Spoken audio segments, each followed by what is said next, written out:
ꯑꯍꯥꯟꯕꯃꯛꯇꯗ channel ꯑꯁꯤꯒꯤ ꯃꯥꯏꯀꯩꯗꯒꯤ ꯃꯌꯥꯝꯕꯨ ꯇꯔꯥꯝꯅ ꯑꯣꯛꯆꯔꯤ꯫ ꯉꯁꯤꯁꯨ ꯃꯌꯥꯝꯒꯤꯗꯃꯛꯇ ꯅꯨꯡꯉꯥꯏꯔꯕ ꯋꯥꯔꯤ ꯑꯃ ꯄꯨꯗꯨꯅ ꯂꯥꯛꯆꯔꯤ꯫ ꯋꯥꯔꯤ ꯑꯁꯤꯒꯤ ꯃꯃꯤꯡꯅ ꯏꯆꯥ ꯑꯅꯤ ꯏꯃꯧ ꯃꯔꯤ꯫ ꯋꯥꯔꯤ ꯑꯁꯤꯕꯨ ꯏꯕꯤꯔꯛꯄꯅ ꯀꯦꯀꯦꯔꯥꯅꯤ ꯀꯪꯒꯥꯕꯝ꯫ ꯂꯥꯏꯕꯤ ꯏꯁꯧ ꯂꯥꯡꯅ ꯂꯥꯡꯅ ꯁꯨꯝꯆꯤꯠ ꯑꯃ ꯄꯥꯏꯗꯨꯅ ꯊꯣꯛꯂꯛꯏ꯫ ꯑꯩꯒꯤ ꯂꯥꯏꯕꯛꯁꯦ ꯑꯣꯟꯊꯣꯛꯅꯁꯨ ꯊꯤꯈ꯭ꯔꯦꯗꯀꯣ꯫ ꯅꯣꯡꯃꯗ ꯌꯥꯍꯧꯁꯦ ꯊꯦꯡꯒꯦꯁꯦ ꯐꯪꯖꯗꯦ꯫ ꯅꯨꯡꯉꯥꯏꯖꯔꯤꯅꯤꯗꯀꯣ ꯃꯧ ꯑꯍꯟꯒ ꯑꯣꯏꯕ ꯀꯥꯏꯗꯣ꯫ ꯊꯦꯡꯅ ꯍꯧꯒꯠꯇꯅ ꯊꯕꯛꯀꯁꯦ ꯃꯅꯥ ꯑꯃꯠꯇ ꯁꯨꯗꯈꯩ ꯄꯦꯟꯅ ꯇꯨꯝꯃꯒ ꯂꯩꯔꯤꯁꯦ꯫ ꯊꯦꯡꯈ꯭ꯔꯦꯗꯀꯣ ꯃꯧ ꯑꯇꯣꯝꯕꯤ ꯑꯩꯒꯤ ꯂꯥꯏꯕꯛꯁꯦ꯫ ꯈꯣꯒꯦꯟ ꯍꯀꯥꯡ ꯋꯥ ꯆꯟꯗꯨꯅ ꯃꯥꯡꯒꯣꯜꯂꯣꯝꯗ ꯊꯣꯛꯂꯛꯏ꯫ ꯀꯔꯤꯅꯣ ꯅꯪꯅ ꯅꯣꯡꯉꯥꯜꯂꯛꯄꯒ ꯀ꯭ꯋꯥꯡꯅ ꯈꯣꯡꯕꯗꯧꯅ ꯃꯥꯡꯒꯣꯜꯗꯨꯗ ꯈꯣꯡꯉꯤꯗꯨꯕꯣ? ꯑꯩ ꯅꯪꯒꯤ ꯅꯈꯣꯟꯗꯣ ꯌꯥꯝ ꯇꯥꯅꯤꯡꯗ꯭ꯔꯦꯕ꯫ ꯈꯔ ꯇꯞꯅ ꯍꯥꯏꯌꯣ ꯃꯊꯪꯗꯗꯤ꯫ ꯍꯣ ꯀꯔꯤꯅꯣ? ꯈꯣꯏꯗꯧꯅꯒ ꯈꯣꯏꯗꯧ ꯁꯥꯎꯒꯠꯄꯅꯦ꯫ ꯅꯪꯉꯣꯟꯗ ꯂꯣꯏ ꯊꯦꯡꯅꯔꯛꯀꯅꯤ꯫ ꯑꯩꯁꯦ ꯅꯪꯒꯤ ꯅꯨꯄꯤ ꯅꯠꯇ꯭ꯔꯣ? ꯅꯪꯒꯤ ꯅꯨꯄꯤꯅ ꯇꯨꯝꯁꯤꯠ ꯐꯥꯗꯈꯩ ꯍꯧꯒꯠꯂꯒ ꯏꯃꯨꯡꯒꯤ ꯊꯕꯛꯁꯤꯡꯁꯦ ꯂꯣꯏꯁꯤꯟꯖꯔꯤꯕ ꯈꯪꯉꯕ? ꯅꯌꯥꯝꯕ ꯑꯁꯤꯒꯤ ꯅꯨꯄꯤꯁꯤꯅ ꯅꯨꯡꯉꯥꯏꯅ ꯇꯨꯝꯃꯤꯕ꯫ ꯁꯤꯗ ꯑꯃꯨꯛ ꯋꯥ ꯈꯤꯇꯪ ꯍꯥꯏꯕꯗ ꯀ꯭ꯋꯥꯛ ꯃꯥꯜꯂꯤ ꯑꯗꯨ ꯃꯥꯜꯂꯤ ꯑꯗꯥ ꯃꯥꯜꯂꯤ ꯍꯥꯏꯕꯤꯔꯤꯕꯅꯤꯅꯦ꯫ ꯑꯩꯅ ꯁꯤꯖꯅꯤꯡꯉꯦꯗꯀꯣ ꯑꯩ꯫ ꯍꯩꯃꯥ ꯁꯥꯎꯈꯤꯅꯨ ꯀꯩꯗꯧꯔꯒꯦ ꯅꯨꯄꯤ ꯅꯪꯕꯣ? ꯅꯨꯡꯁꯤꯗꯅ ꯂꯛꯅꯕꯅꯦ꯫ ꯌꯥꯔꯦ ꯑꯩ ꯑꯃꯠꯇ ꯇꯥꯅꯤꯡꯗ꯭ꯔꯦ꯫ ꯐꯦꯠ ꯂꯥꯎꯔꯒ ꯂꯥꯏꯕꯤꯗꯣ ꯋꯥꯏ ꯁꯤꯠꯂꯝꯗꯨꯅ ꯏꯃꯨꯡꯂꯣꯝꯗ ꯆꯪꯈ꯭ꯔꯦ꯫ ꯇꯧꯔꯤꯁꯤ ꯌꯦꯡꯉꯨꯅꯦ ꯃꯁꯤꯗꯤꯕ꯫ ꯑꯗꯨꯕꯨꯗꯤ ꯃꯥꯁꯨ ꯏꯃꯨꯡꯒꯤ ꯊꯕꯛꯁꯤ ꯍꯣꯠꯅꯕꯗ ꯋꯥꯖꯔꯕꯅꯤ꯫ ꯑꯩꯈꯣꯏ ꯏꯇꯩꯃ ꯑꯁꯤꯁꯨ ꯌꯥꯍꯧ ꯑꯣꯟꯊꯣꯛꯅ ꯊꯦꯡꯈ꯭ꯔꯦ ꯑꯣꯏꯕ꯫ ꯀꯣꯛ ꯍꯧꯒꯠꯂꯒ ꯊꯕꯛꯁꯤꯡꯁꯦ ꯇꯧꯃꯤꯟꯅꯕ ꯌꯥꯔꯤꯃꯤ꯫ ꯀꯔꯤ ꯏꯃꯧꯅꯣ ꯈꯪꯗꯦ ꯑꯁꯤꯁꯨ꯫ ꯑꯩꯈꯣꯏꯒꯤ ꯅꯨꯄꯤꯗ ꯂꯣꯏꯅ ꯍꯦꯛ ꯇꯧꯍꯜꯂꯦ꯫ ꯁꯨꯝ ꯇꯧꯔꯗꯤ ꯑꯩꯒꯤ ꯅꯨꯄꯤꯁꯤ ꯋꯥꯔꯅꯤ꯫ ꯑꯗꯨꯅ ꯑꯩꯒꯤ ꯅꯨꯄꯤꯁꯤ ꯋꯥꯗꯅꯕ ꯀꯔꯤ ꯇꯧꯒꯅꯤ?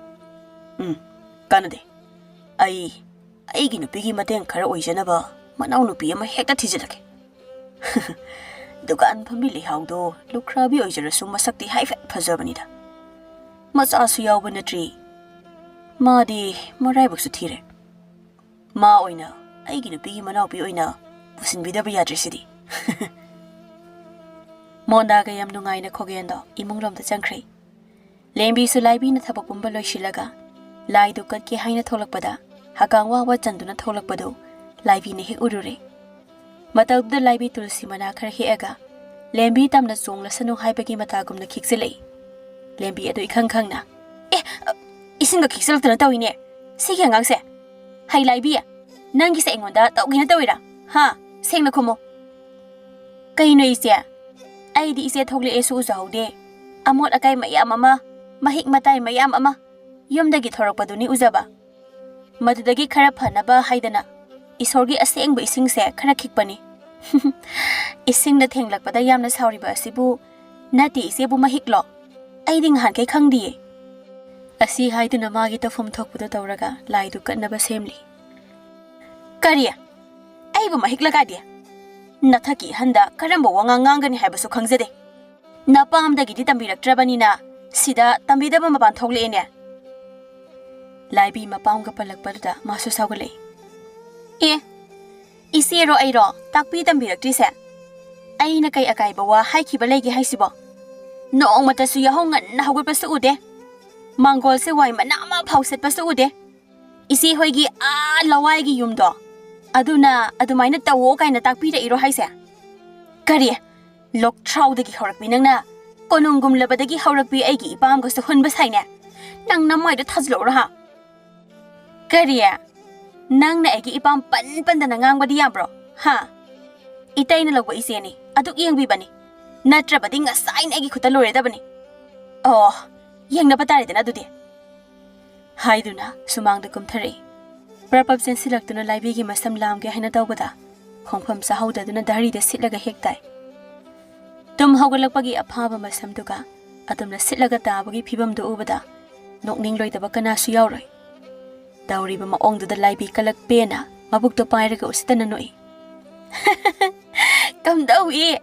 ꯂꯥꯏꯕꯤ ꯑꯩꯉꯣꯟꯗ ꯍꯧꯔꯛꯑꯕꯗꯤ ꯑꯩꯅ ꯋꯥꯔꯛꯇ꯭ꯔꯕꯁꯨ ꯏꯁꯣꯔꯅ ꯋꯥꯔꯛꯄꯤꯔꯦ꯫ ꯀꯂꯛ ꯍꯦꯛ ꯄꯦꯜꯂꯤ꯫ ꯀꯅꯥꯒꯨꯝꯕꯤ ꯑꯣꯏꯔꯕꯗꯤ ꯇꯨꯔꯤꯕꯗꯣ ꯆꯤꯡꯈꯠꯂꯒ ꯀꯥꯏꯗ ꯁꯣꯛꯀꯦꯅ ꯍꯪꯂꯪꯒꯗꯕꯅꯤ꯫ ꯑꯗꯣ ꯏꯆꯦ ꯑꯣꯏꯕꯅꯤꯅ꯫ ꯑꯁꯤ ꯍꯥꯏꯔꯝꯗꯨꯅ ꯐꯦꯠ ꯂꯥꯎꯅ ꯏꯜꯂꯤꯕ ꯐꯤꯗꯨꯅ ꯀꯟꯊꯣꯛꯂꯝꯂꯒ ꯆꯪꯈ꯭ꯔꯦ꯫ ꯂꯦꯝꯕꯤ ꯆꯥꯛꯅ ꯁꯥꯎꯅ ꯂꯩꯍꯧꯔꯤ꯫ Tanjada Lembigi Mapore Paisawado, Hek Togley.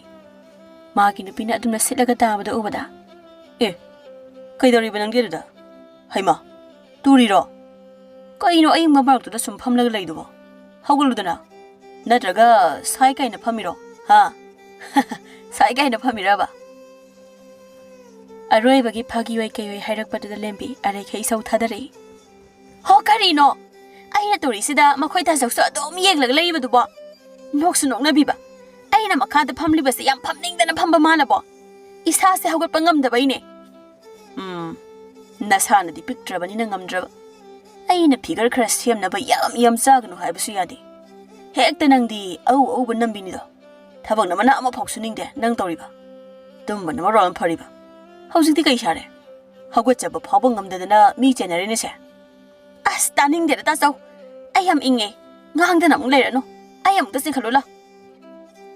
Paisao Magin the people in Kanabalakne, and the Bongamba di Laradana, pull up a muk to silly. Carry nothing Kalo Hiraga, Makoita so Pamtara Isibo. Hey, Yara in ye. A see the 8 and then a yarribo, Nangsing Kapa. Jang the Borabura, Nasana Sembran Wale. No Ebegisaruna, I want the Lloyd Angeli. Ayoma, Quangs is some Nakale, Ningongs is ye cranny, Ing Benasuloide. The Panam Bomb doesn't call me. Hoi, I hanam Tawaki. Says, sit the Pironokuto. Gonna buy you go. Ready? 1, 2, 3, Handamukso Paisao the Masado Pulapoina, Jetki to nothing Turkey. Us! Nang so correct in Kalapoke. I don't jingle Carino Conde. Carino, I saw in Kaline, Nam the Torine. Yare. I tended someone who got Pangamara. Ima Koge. Ima! Oh, Ima!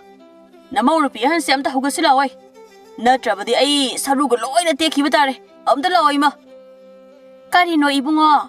Quite loud, Heklau Henangma. Ayoxida. Kaidore have no. Oh, Namarupi Shamuse. Natana, Samusa then without a famset Sidaga me. See him the Hogasaba. It and the Nangam driver. Haima. Hoi. Hi, do not yam no one who got Lembi don't aside the game by the Pamzilupataki Hawalapaduda. Why am a sang laduna, so am a sang hontoi. Nasai the git down a riba cum hay, Haina riba Wari singado, Emou the Gilabi in a loin at Aribani. Marita riba singado ubada, tick one take a look pain and nokje. Paisao na magi and waving the people ying laga, Wakalmata amatawi. I in a piece, Masasi am no wazar in his head. Tabak amato with the Masasi wazar banina. Mo don't be in a teen hectangang libanine. I in a piece war the number, and I get teen as I the number. I got it only. Ay bo, Manaon of Yumpus in Birashirane. Shinasumlani. Look crabby tarik tado. Ay bo bambagi maong suitpane. Masa also at the labor soon a day. Pare, my hecta Manon be in a push in Biragi. Asum namonda yam no in a country. Matangi no mitani. Kogen amadi paisaudo, magi no pibu halarege hibagi matagum. Nupi adombi amam pusila ami. Totally maong aduda, lembi amadi libi di cock the could hapa hibe the totally. Mamma memsa so adumangai, Mapureba lake hidrabana. Machabu mamma tandana what them tobangamba sunatabanina. Masasing the yet lubasungam day. Lay how get tarik taga so tabak doba, nupa ama pangle. Adombi oira basukai di haiduna. Adumak nungay po wakal amagaloy na. Nupasing adugi matong ilay. Live le hawo ubo the koidawa to pang sauda sawatuna. Mapureba kogengi laway de hektalag tare. Kanino nupa? Nana tawri se? Emou si mahilangi kang na nang nasumay na mong tawri sa kay gino ha? Noong matakalo ba ni? Sumay na wira ka ni haiba? Aduga kanino tawri ba se? Mi kang jingay na nabi se? Yam tanong tindo uto. Natraba di agi kuta na nang siba. Natraga na nangi kuta ay siba maswari. Chalo yam tuna. Ando tindo uso salo. Kogen magi napi ba tap tabi ray? Napi, sao kino? Ay na tawri ba sa? Nangi pa na ba ni? Nang bunong siba gini. Nang bu wahaning dabay. Ay na nanaw napi sa pusilag pa ni. Nang na ay ngata hugalaga. Imong gitabok pumba na tanda na ho na ba do? Ay sunungay di. Nangi awa ba do dagi karatang oira ba sopa na ba? Ay ko'y pun na nuksisa na hingmin na si Haidana. Nanaw napi si purok pa ni. Ay ꯑꯩꯅ ꯑꯌꯨꯛ ꯉꯟꯅ ꯍꯧꯔꯒ ꯊꯕꯛ ꯈꯔ ꯇꯧꯕꯩꯔꯣ ꯅꯪꯅ ꯅꯨꯄꯤ ꯑꯇꯣꯞꯄ ꯄꯨꯁꯤꯜꯂꯛꯏꯁꯦ ꯑꯗꯨꯒꯤ ꯑꯣꯏꯔꯕꯗꯤ ꯑꯔꯩꯕ ꯊꯕꯛ ꯈꯨꯗꯤꯡ ꯑꯩ ꯂꯣꯏꯅ ꯇꯧꯒꯦ ꯅꯪ ꯅꯨꯄꯤꯁꯦ ꯑꯃꯨꯛꯇ ꯅꯣꯡꯉꯥꯜꯂꯛꯇ꯭ꯔꯤꯉꯩꯁꯤꯗ ꯊꯤꯟꯗꯣꯛꯎꯖꯣꯕꯁꯦ ꯑꯃꯨꯛꯇ ꯊꯤꯟꯗꯣꯛꯎꯖꯣꯃꯤ ꯅꯨꯄꯤꯁꯦ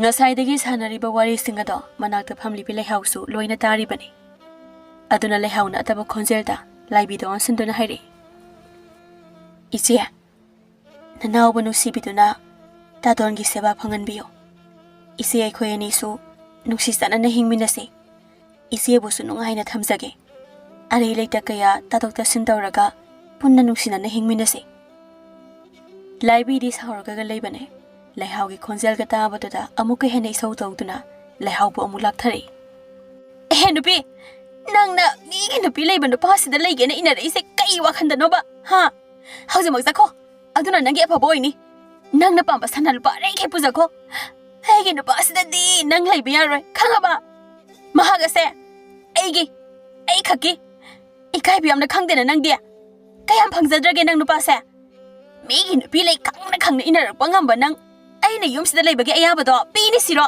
ꯍꯥ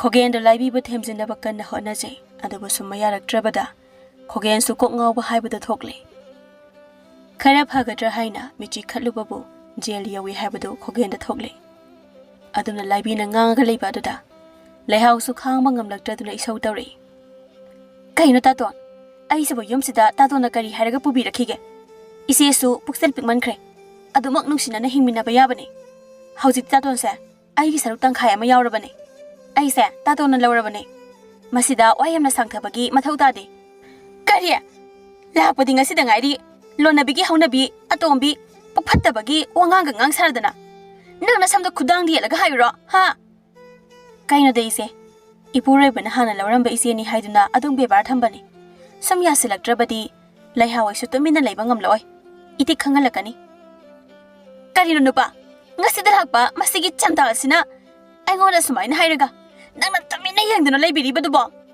ꯑꯁꯤ ꯑꯃꯨꯛꯇ ꯃꯌꯨꯝꯗ ꯊꯤꯟꯗꯣꯛꯎꯁꯨ ꯍꯥꯏꯕꯅꯦ ꯅꯠꯇ꯭ꯔꯒ ꯑꯩꯅ ꯊꯤꯜꯂꯨꯁꯨ ꯍꯥꯏꯕ꯭ꯔꯣ ꯃꯉꯛ ꯁꯝ ꯑꯁꯦ ꯄꯥꯏꯔꯒ ꯍꯥ ꯂꯥꯏꯕꯤ ꯅꯪ ꯌꯥꯝꯅ ꯁꯥꯎꯔ ꯃꯥꯜꯂꯦ ꯑꯗꯨꯕꯨ ꯑꯩꯅ ꯇꯧꯔꯤꯕ ꯄꯨꯝꯕꯁꯦ ꯅꯪꯕꯨ ꯋꯥꯍꯟꯅꯤꯡꯗꯕꯗꯒꯤ ꯇꯧꯈꯤꯕꯅꯤ ꯍꯧꯖꯤꯛꯇꯤ ꯋꯥꯈꯜꯗꯣ ꯆꯥꯎꯊꯣꯛꯂꯣ ꯅꯪꯁꯨ ꯄꯨꯟꯅ ꯍꯤꯡꯃꯤꯟꯅꯔꯁꯤ ꯀꯩꯗꯧꯕꯒꯦ ꯀꯩꯗꯅꯣ ꯅꯪꯅ ꯑꯩꯒꯤ ꯇꯧꯕꯅꯤ ꯍꯥꯏꯁꯦ ꯍꯥ ꯀꯔꯝꯕ ꯅꯨꯄꯥꯅ ꯃꯥꯒꯤ ꯅꯨꯄꯤ ꯋꯥꯍꯟꯅꯤꯡꯗꯕꯒꯤ ꯑꯇꯣꯞꯄ ꯅꯨꯄꯤ ꯑꯇꯣꯝꯕꯤ ꯄꯨꯁꯤꯟꯕ ꯌꯥꯎꯒꯦ ꯍꯥ ꯑꯝꯇ ꯁꯥꯎꯅꯨꯁꯦ ꯑꯩ ꯈꯛꯇ ꯅꯠꯇꯦꯕ ꯑꯁꯦ ꯇꯥꯆꯧꯁꯨ ꯏꯇꯩꯃ ꯋꯥꯍꯟꯅꯤꯡꯗꯕꯒꯤ ꯑꯇꯣꯝꯕꯤ ꯑꯃ ꯄꯨꯁꯤꯜꯂꯛꯏꯁꯤꯗꯤ ꯉꯁꯥꯏꯈꯩꯗꯤ ꯂꯥꯏꯕꯤ ꯃꯄꯨꯔꯣꯏꯕꯅ ꯑꯇꯣꯞꯄ ꯅꯨꯄꯤ ꯄꯨꯁꯤꯜꯂꯛꯑꯦ ꯍꯥꯏꯕ ꯑꯗꯨꯗ ꯏꯁꯧ ꯂꯥꯡꯂꯤꯉꯩ ꯃꯇꯩꯅ ꯑꯇꯣꯞꯄ ꯅꯨꯄꯤ ꯄꯨꯁꯤꯜꯂꯛꯑꯦ ꯍꯥꯏꯕꯒꯤ ꯄꯥꯎꯗꯤ ꯇꯥꯗ꯭ꯔꯤꯕꯅꯤ ꯃꯄꯨꯔꯣꯏꯕ ꯈꯣꯒꯦꯟꯒꯤ ꯋꯥꯗꯨ ꯇꯥꯕꯗ ꯂꯥꯏꯕꯤ ꯁꯥꯎꯕꯗꯤ ꯂꯥꯏꯔꯗꯅ ꯃꯃꯤꯠꯀꯗꯨ ꯈꯪꯂꯥꯎ ꯂꯥꯎꯊꯣꯛꯇꯨꯅ ꯃꯪꯂꯒ ꯂꯩꯈ꯭ꯔꯦ ꯁꯣꯝꯗꯅ ꯂꯦꯝꯕꯤ ꯁꯥꯎꯅꯤꯡꯕꯅ ꯃꯁꯥꯗꯨ ꯆꯦꯡꯈꯩꯕꯒꯨꯝ ꯅꯤꯛꯂꯕꯅꯤ ꯐꯩꯖꯥꯎꯕꯨ ꯑꯔꯩꯕꯤ ꯈꯣꯟꯗ ꯍꯥꯎꯇꯅ ꯉꯥꯡꯂꯤ ꯀꯩꯅꯣ ꯅꯪꯅ ꯇꯧꯔꯤꯁꯤ ꯅꯨꯄꯥ ꯅꯅꯥꯎ ꯅꯨꯄꯥꯅ ꯑꯇꯣꯞꯄ ꯅꯨꯄꯤ ꯄꯨꯁꯤꯜꯂꯛꯄꯒꯤ ꯋꯥꯊꯣꯛ ꯊꯣꯛꯏꯉꯩꯁꯤꯗ ꯅꯪꯅ ꯑꯃꯨꯛ ꯅꯨꯄꯤ ꯑꯃꯃꯨꯛ ꯄꯨꯁꯤꯜꯂꯛꯏꯁꯦ ꯏꯃꯨꯡꯁꯦ ꯃꯍꯤ ꯂꯥꯡꯕꯁꯦ ꯀꯌꯥꯃꯨꯛ ꯌꯥꯝ ꯄꯥꯝꯃꯦ ꯃꯤ ꯀꯅꯥ ꯈꯪꯅꯗ꯭ꯔꯤꯉꯩ ꯅꯨꯄꯤꯁꯦ ꯑꯃꯨꯛꯇ ꯃꯌꯨꯝꯗ ꯊꯤꯟꯗꯣꯛꯎꯆꯣ ꯃꯥꯅ ꯄꯥꯝꯕ ꯄꯩꯁꯥ ꯀꯌꯥꯅꯣ ꯄꯤꯔꯒ ꯑꯩꯅꯦ ꯅꯨꯄꯤ ꯂꯣꯟꯕ ꯅꯨꯄꯥꯗ ꯂꯩꯕ ꯉꯝꯃꯣꯏ ꯑꯩꯅ ꯍꯥꯏꯔꯤꯕ ꯑꯁꯤ ꯇꯧꯗ꯭ꯔꯕꯗꯤ ꯑꯐꯕ ꯀꯌꯥ ꯑꯣꯏꯔꯣই ꯅꯨꯄꯥ ꯍꯥꯏꯕ ꯂꯩꯇꯦ ꯑꯩꯅ ꯁꯥꯎꯔꯛꯑꯕꯗꯤ ꯍꯦꯛꯇ ꯄꯥꯏꯔꯒ ꯂꯪꯉꯦ ꯈꯪꯉꯣ ꯐꯩꯖꯥꯎ ꯃꯥꯒꯤ ꯅꯨꯄꯤꯕꯨ ꯀꯤꯅ ꯊꯦꯝꯖꯤꯟꯖꯔꯛꯏ ꯅꯨꯄꯤ ꯄꯨꯝꯅꯃꯛꯁꯦ ꯅꯪꯕꯨ ꯋꯥꯍꯟꯅꯤꯡꯗꯕꯩꯅꯤ ꯑꯩꯅ ꯇꯧꯔꯤꯕꯁꯦ ꯅꯪꯗꯤ ꯇꯨꯝꯕ ꯆꯥꯕ ꯐꯕꯅꯤꯅ ꯑꯌꯨꯛ ꯉꯟꯅ ꯍꯧꯕ ꯉꯝꯖꯔꯤꯗꯣ ꯃꯤꯅ ꯊꯤꯅ ꯅꯪꯉꯣꯟꯗ ꯉꯥꯡꯕꯗꯣ ꯅꯅꯥꯎ ꯅꯨꯄꯤꯁꯦ ꯂꯩꯔꯕꯗꯤ ꯈꯔ ꯐꯔꯅꯤ ꯍꯥꯏꯗꯅ ꯅꯅꯥꯎ ꯅꯨꯄꯤꯁꯦ ꯑꯩꯅ ꯄꯨꯁꯤꯜꯂꯛꯄꯅꯤ ꯀꯔꯤꯒꯤ ꯏꯅꯥꯎꯄꯤ ꯑꯣꯏ ꯄꯦꯜꯂꯦ ꯈꯥꯔꯦ ꯑꯃ ꯂꯩꯔꯤꯁꯤ ꯐꯥꯎꯕꯗ ꯄꯦꯜꯂꯀꯥꯟꯁꯤꯗ ꯀꯩꯅꯣ ꯅꯪ ꯇꯧꯔꯤꯁꯤꯕꯣ ꯂꯦꯝꯕꯤꯅ ꯑꯗꯨꯝꯅ ꯈꯪꯂꯥꯎ ꯂꯥꯎꯔꯛꯄꯗꯨꯗ ꯃꯅꯥꯛꯇ ꯐꯝꯂꯤꯕꯤ ꯊꯔꯤꯛ ꯊꯥꯗꯣ ꯈꯪꯄ꯭ꯔꯦꯛ ꯈꯪꯗꯨꯅ ꯆꯣꯡꯈꯠꯂꯤ ꯈꯪꯗꯅꯒꯁꯨ ꯇꯧꯔꯤꯅꯦ ꯑꯩꯒꯤ ꯑꯃꯨꯛꯀꯤ ꯈꯨꯜꯂꯥꯎꯗ ꯈꯪꯕꯤ ꯅꯪꯒꯨꯝꯕꯅꯁꯨ ꯑꯩꯒꯤ ꯅꯨꯄꯥꯒꯤ ꯃꯇꯨꯡ ꯏꯟꯅꯔꯛꯄ ꯁꯥꯏꯅꯦ ꯐꯩ ꯅꯪ ꯉꯁꯤ ꯅꯌꯨꯝꯗ ꯍꯜꯂꯨ ꯌꯥꯗ꯭ꯔꯕꯗꯤ ꯃꯊꯛꯇ ꯑꯣꯏꯅ ꯑꯩꯅ ꯊꯥꯕꯤꯔꯅꯤ ꯍꯥꯏꯗꯨꯅ ꯂꯦꯝꯕꯤ ꯑꯁꯥꯎꯕꯅ ꯍꯦꯟꯈꯤꯗꯨꯅ ꯅꯝꯖꯤꯜꯂꯒꯦ ꯍꯥꯏꯕꯒꯤ ꯃꯇꯥꯒꯨꯝ ꯆꯪꯁꯤꯜꯂꯤ ꯐꯩꯖꯥꯎꯁꯨ ꯇꯧꯔꯤꯕ ꯃꯑꯣꯡ ꯑꯗꯨꯗ ꯃꯥꯒꯤ ꯅꯨꯄꯤꯕꯨ ꯐꯥꯊꯩ ꯁꯣꯏꯔꯦ ꯅꯨꯄꯤ ꯑꯗꯨꯅ ꯇꯧꯅꯨ ꯁꯣꯏꯔꯦ ꯐꯖꯅ ꯏꯪꯅ ꯈꯟꯅꯈꯤꯁꯤ ꯄꯨꯝꯅꯃꯛꯁꯦ ꯑꯩꯅ ꯅꯪ ꯅꯨꯡꯁꯤꯕꯒꯤ ꯇꯧꯈꯤꯕꯅꯤ ꯇꯥꯟꯖꯥꯗꯨꯗ ꯏꯃꯣꯟ ꯃꯣꯟꯈꯩ ꯊꯔꯤꯛ ꯊꯥꯗꯁꯨ ꯈꯨꯝꯖꯔꯛꯏ ꯏꯆꯦ Haukredi haukre saubirano hauzikti. Tasause isi akhoi anigi oirabani na hauzikti. Punna nuksi sanana himinarase. Sidau punsini. Penthokpa haibasina amka. Penthokpa haibasina punsigi leitengni. Hoi. Khangi isina nungaite habado. Aisa lukrabini. Nganna iporoi bakainakre. Adugi maisakto. Isegi maisaka yengnarurabadi. Isegi na khara saphari. Hauzikti wakhalsu angang amata nadrabanina. Yawa tawraga mina wayam khinabani. Isegi nungairudaba thabak nanawa tawjaroi. Nanawa nungsibiyu ije. Adu gyan taba mana hairakpa manba tharikthagi wahaiduda lembi. Wamachit amada khumdana. Damina ayengba amada yenglaga lei. Tharikthas gyan bu taribra taba saribra. Natraga ngaihaki dhapla haibasu men tadri. Thariktha wa makhatare. Nungsidra. Aikhoi miyo aibaki mapokse. Hauzik khatnari saunari ba nungainadri ba pumbase. Hayeng siraba matamdadi khenaba karisu lairoidoribane. Ningba kairaba punsi mahing kaya amasu maithongda maikhum kuptuna momon minokna leitingli khangli punsigi atrabo khanglira khangribra aigi haiba posakse kanada su pithokningdi mado aisu khangi adubu mase laibaknani aiga isega gi maraktadi aigi haiba sarukto isedagi nanawa tangkhai ama phigau sana nijari marek mahau yaudraba nanawgi punsibu amukta singkhatpiyu tasawgi minungsi phangrabasu ise haiba ise sigi minungsidi nanawbu nungsibiduna pibiyu ije asuk nungsiba tharikthagi wahaina lembi thamoido nautha hanbagumnadi phawi adubu lembi su lembini nangi adugumba wahaina aigi nupabu pangthalabasu aingondri tawrakano e hainade megi imung thugai na laklabanina ainadi kari tawba ngamge habado yengo nangna khalibo aise pangyadi yaboina urabo ha ngangna ringai tanja atuda memsa su hek changlei madi masa mamau singi oiriba mataududa kapubagi mamikadu ingangang khai changlaktuna makhon isi sikhai kaurei lembiya yare ngangna rano nanau singsu aina hairam labani mina taraga phajade yare haukradi haukre tumna batawro asi hairam dana su tawduna kadudagi thokre lembi su thawai nungai mandabadagi mangonda tholaktuna machi amada phamduna kapli tanjadada kanano ama kapagi makhon tarakpatuda lembi do ahinga oibadada pakhalai ure manawna pilaibi na su tawduna kapli bado lembi laibi gi nakda sangsinduna tapna phamtharaga ina ije haiduna kolaga kapmine ije aikhoi hauji kai dawgadabano ina ise su kari dawgadabano khangje Ibanina nungsi sana na leiramadi mase gumbase thogaling daba thodog se thoglam loidabani ko ije nanau su ije gi maphamda yam lankre aina tawba thabak kharada mi su tawde ai khakta tawi haibagi apikpa wakhalsina ai ba wahalenga sidi piklabai gi wakhalse yamniga baktre hauzikti ai inau isena su inau gi maphamda yam lankre isagi nungaina bo honaringai megi awaba khangdana holla su yamna ngangkhibani ichena hauzikti aina tawjarubagi mahai ado phangle asu wahaba chaina habakani haibadi thasarudabani ai ada boy khoi enigi laibaktadi asamna tho tambiram laba male ishor masu phanmande dako hauzikti ai khoi na hairabasu imonge hena mai jopa haibado thoklani ko ije haiduna laibi ta sengna ma hik launa kapthorakle lembi sumanaw ba themjin na kapthorakle ngasidi imongdugi isau langbi mau ani da thamoi changna kapli thabak phana tawrabasu isau phana langlabasu jin phana kalabasu kananadi nungai gani magi maporaibana atopana pipu silakpada mathangi namini mau anawbini haiduna lehaw amadi thariktha ganta ya hauduna imongi tawada ba thabak pumba loishili mama memsa na thaknabani haiduna cha nang lauba amamam londuna mau anaubi ani to piba lai thari thana khwena khwe tawna yamna ingna ima nasanpa ahangi namawa tombina sangom cha nang launa lolaga pujari haiduna pige tawi talaktuda kadomdagino le house of house laktuna nungsiba maithong adobo makalamba minoka loine na hairi ima nasanpa atombagi namawa tombina imagi sangom cha hauna londana pujari tawrukliba matawdo tharik thado khoidau sauningba puklami asemba minok ama noklaga lehaurom do onsele inao aina hana pibanina chase aigi so oina thagalagi nangiduna noita tonga oina thakminaruro ngarang talakpa mau oirabasu tharik thagi wadu tabada mi na henjan biya da bilai hawado sauning laduna makhatare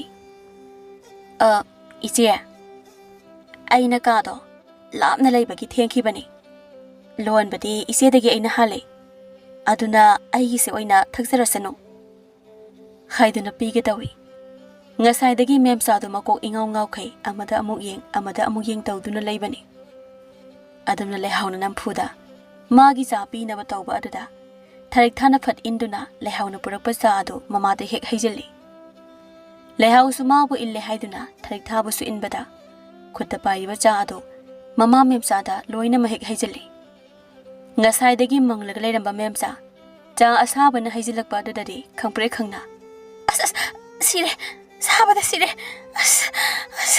sabada sire ne haiduna phat kanthoi tawriba mataw do lehaw amadi tharik thai kai ba habdo oire lehaw do isau tawre kaino isia ima se cha asaba haijinne na khaliba koktubo ima se hakke na khanbiri ro kaino ina ain haijinge na haijili ro sibo nangi sa do so ima se da haijin manatro ai gi soi khibane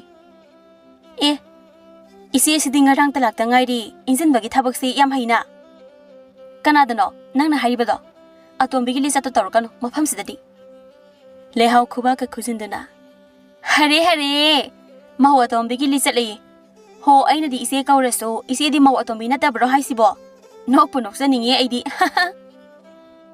tawnar liba maong singaduda memsa cha haisin bagi asabaga punging khiduna khamdore hai nabani makto oyare ima anabaga loina phakre ima di hana hai haudre ima di sangom sa thakte changang waina thai wadu dabada ngarang talakpa mau ani do kharadi khawdak jai adubu ikaiba do amana amada taishine tharik thambagi saitia do thadare ima namau nu soikiba kaya yaurabasu khoi khalingkha thabigano inaw sina khangjadadana soikhrabasu magi mahut sinduna haijari inaw basu ngakpiyo namaune imagi pena baseba tawjagani adumna tharik thana asumba sakhi ge tawba wahai hairakpaduda lehaw isau tawre kaino isia wagi wa phasana haibiyo ise na soige soiraga ayang paksilakano wa kainarakani ngasai khaidi tharik thadu phatharambani lehaw gi jeng lawba khonjela do hena tabada isau hore hai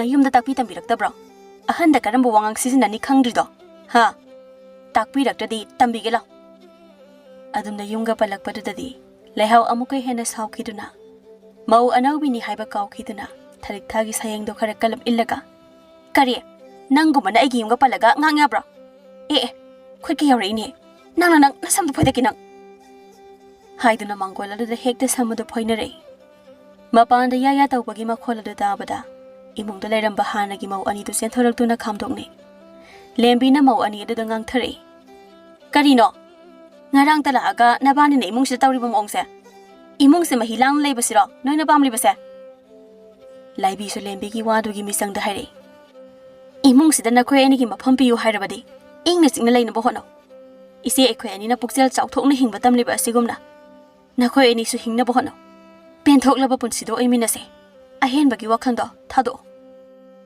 lembi na amu makha tare phatta bo wakhanna haukraba ma ohen bagum afaba thabakna mangda thamladuna ima ipure bagi seba punna phangminasi ingna chingna leiba punsido oiminasi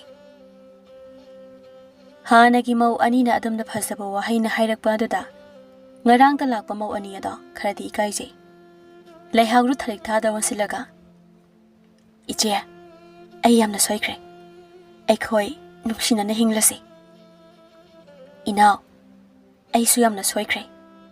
ꯄꯨꯟꯅ ꯅꯨꯡꯁꯤ ꯆꯥꯟꯅꯅ ꯍꯤꯡꯂꯁꯤ. ꯑꯁꯤ ꯍꯥꯏꯅꯗꯨꯅ ꯏꯃꯨꯡ ꯑꯗꯣ ꯃꯔꯥ ꯇꯞꯅ ꯅꯨꯡꯁꯤꯅꯅ ꯄꯥꯜꯂꯤ.